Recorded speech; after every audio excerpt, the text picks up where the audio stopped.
EOW द्वारा नगर निगम के master कर्मी की शिकायत के अनुसार 2 वर्षों तक जांच करने के बाद आज सुबह तड़के 4 बजे नगर निगम के कार्यालय और गुलमोहर ग्रीन कॉलोनी में सर्चिंग नोटिस के आधार पर कार्यवाही को अंजाम दिया गया, जहां से अभी तक कुल 1,84,00,000 का आकलन किया गया है, जबकि 20 वर्षों से नगर निगम में नौकरी कर रहे हैं। इंदौर के ईओडब्ल्यू के अधीक्षक रामेश्वर सिंह यादव के मुताबिक नगर निगम में 20 वर्ष पहले नगर निगम में सदस्य हुए चेतन पाटिल यहां पर ईओडब्ल्यू द्वारा कार्रवाई को अंजाम दिया गया। बताया जा रहा है कि 2 साल पहले शिकायत मिली थी, उसके बाद जांच पड़ताल करने के बाद आज सुबह 2 अलग-अलग टीम गठित की गई, जिसमें 3 से 4 वरिष्ठ अधिकारी शामिल किए गए थे। नगर निगम के कार्यालय और सुखलिया स्थित उनके घर गुलमोहर कॉलोनी के 3 मंजिला मकान पर कार्रवाई की गई। दोनों ही स्थान से ईओडब्ल्यू इलेक्ट्रॉनिक उपकरण और दस्तावेजों की जांच में जुटी हुई है। फाइल भी जब्त की गई है। बताया जा रहा है कि एनआरआई सम्मेलन के दौरान 4 करोड़ रुपए के पौधे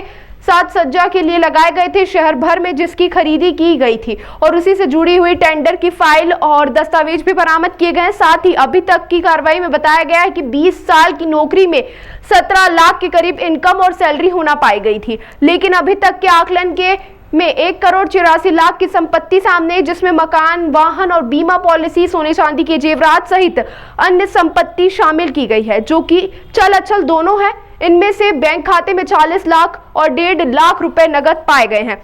ईओडब्ल्यू द्वारा प्रेस वार्ता कर पूरी जानकारी दी गई। अभी फिलहाल सारे दस्तावेज और उपकरणों की जांच की जाएगी, उसके बाद ही सही आकलन की बात कही जा सकती है। ये आरोपी चेतन पाटिल पिता श्री विनायक राव पाटिल ये वर्तमान में नगर निगम इंदौर में उद्यान अधिकारी के पद पर पदस्थ हैं। इनके विरुद्ध हमारे पास आय से अधिक संपत्ति और इंदौर नगर निगम में पौधों की खरीदी में बड़ी मात्रा में भ्रष्टाचार की शिकायत हमारे पास थी।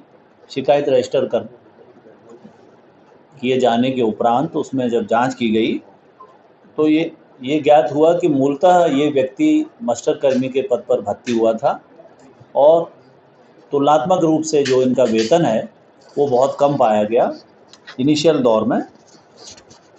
इस आधार पर हमने जो हमारी एसओपी है उसके अनुरूप माननीय न्यायालय से सर्च वारंट प्राप्त करके आज 2 टीमें इनके यहाँ सर्च कर रही हैं। एक टीम इनके गुलमोहर ग्रीन कॉलोनी स्थित आवास पर और दूसरी टीम नगर निगम का जो इनका कार्यालय है, जो इनका ऑफिस है जहाँ ये बैठते हैं, वहाँ पर सर्च कर रही है, ताकि इनके द्वारा पौधों की जो भी खरीदी की गई है उससे संबंधित दस्तावेज हम जब्त कर सकें। इनके घर से जो अभी सर्च में अभी तक, चूँकि हमारी सर्च जारी है, अभी तक जो चीज़ें मिली हैं उसमें भानगढ़ गुलमोहर ग्रीन कॉलोनी में 2 भूखंड हैं, भूखंड क्रमांक 14 और 110।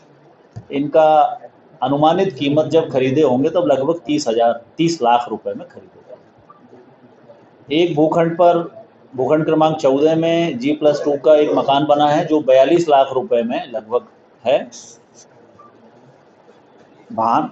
भानगढ़ गुलमोहर कॉलोनी में भूखंड क्रमांक 103 पर उन्होंने 11,60,000 रुपये कुछ खर्च किए हैं।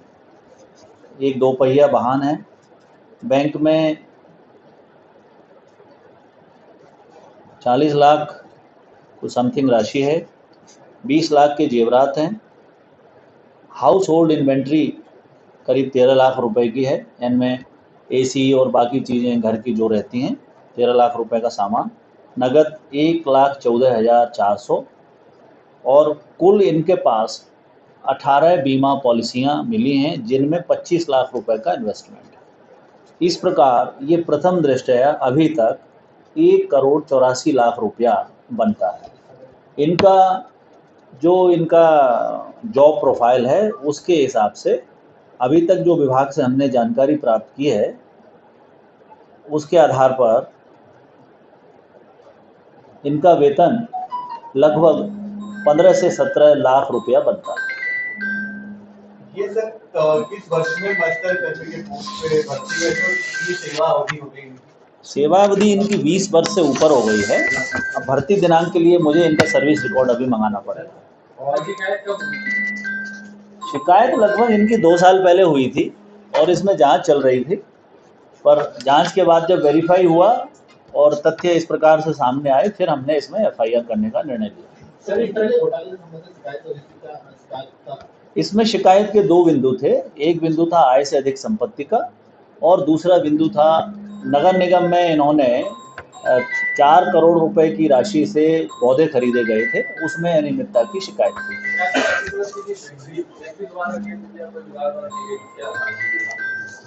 शिकायत किसी व्यक्ति के द्वारा की गई थी। मैं समझता हूं कि भ्रष्टाचार निवारण में जो भी शिकायतें होती हैं उन्हें इतनी सुरक्षा मिलना चाहिए कि उनका नाम सार्वजनिक नहीं किया जाना चाहिए। जो 4 करोड़ की पौधा और अब एक बार जब केस रजिस्टर्ड हो गया तो अब स्टेट थ्रू ईओडब्ल्यू हम पक्षकार हैं, तो अब शिकायत का कोई ज़्यादा महत्वपूर्ण महत्व नहीं जाता। सर 4 करोड़ की जो पौधा खरीद हुई थी जी, ये बड़ा एक ह्यूज क्वांटिटी का पूरा मामला है खरीदी का। तो ये पौधे किस मकसद के लिए खरीदे गए थे, क्या ये पौधे शहर में सौंदर्यीकरण करने के उद्देश्य से और शहर में समय समय पर जो बड़े आयोजन होते रहे हैं उनमें सजावट करने के उद्देश्य से ये पौधे समय समय पर खरीदे गए हैं। इनमें एक टेंडर कोई 4 करोड़ का टेंडर होने की जानकारी मिली है। अभी उनका ऑफिस हमने सील कर रखा है। ऑफिस में सर्च के उपरांत सारे दस्तावेज जब प्राप्त करेंगे, जो डॉक्यूमेंट सामने होंगे, उसके आधार पर जो मूल्यांकन किया जाएगा वो उसका विवरण तब दिया जाएगा। और भी आयोजन हुए हैं पेड़ों से संबंधित, पौधारोपण से संबंधित, क्या वो भी जांच के दायरे में आएंगे? अब इनके कार्यालय से जब दस्तावेज प्राप्त हो जाएंगे, उनमें से जो भी ऐसी एक्टिविटीज़ होंगी जिनमें की अनियमितता है उनका हम जो है परीक्षण सर ये करेंगे। जो 4 करोड़ की जो खरीदी हुई इसमें क्या प्रवासी भारतीय सम्मेलन के आसपास की खरीदी हुई है, उसके लिए हुई थी क्या है? अभी दस्तावेज एक बार मेरे पास आ जाए तो उसके बाद ही कह पाऊंगा। अभी सर ये इनके खिलाफ आपने मुकदमा कायम कर दिया? जी हाँ, हम इनके खिलाफ हमने धारा 7C, 13(1)B और 13(2) PC एक्ट में केस रजिस्टर्ड किया है। परिवार के लोगों के नाम कुछ मिला है, अपने बच्चों के नाम?